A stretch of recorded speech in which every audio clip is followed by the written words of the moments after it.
निश्चय ही नहीं। हम जो पाप के लिए मर चुके हैं, पाप में ही कैसे जिएंगे?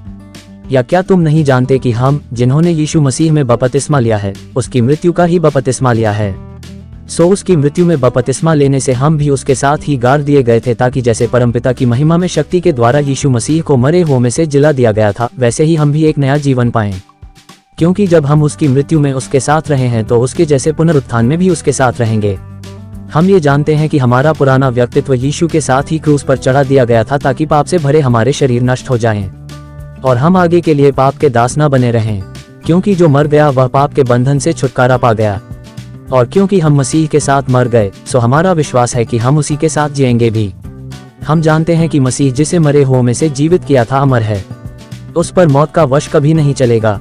जो मौत वह मरा है, वह सदा के लिए पाप के लिए मरा है, किंतु जो जीवन वह जी रहा है, वह जीवन परमेश्वर के लिए है।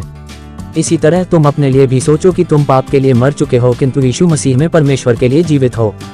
इसलिए तुम्हारे नाशवान शरीरों के ऊपर पाप का वश न चले, ताकि तुम पाप की इच्छाओं पर कभी न चलो। अपने शरीर के अंगों को अधर्म की सेवा के लिए पाप के हवाले न करो, बल्कि मरे हुओं में से जी उठने वालों के समान परमेश्वर के हवाले कर दो। और अपने शरीर के अंगों को धार्मिकता की सेवा के साधन के रूप में परमेश्वर के हवाले कर दो। तुम पर पाप का शासन नहीं होगा, क्योंकि तुम व्यवस्था के सहारे नहीं जीते हो, बल्कि परमेश्वर के अनुग्रह के सहारे जीते हो।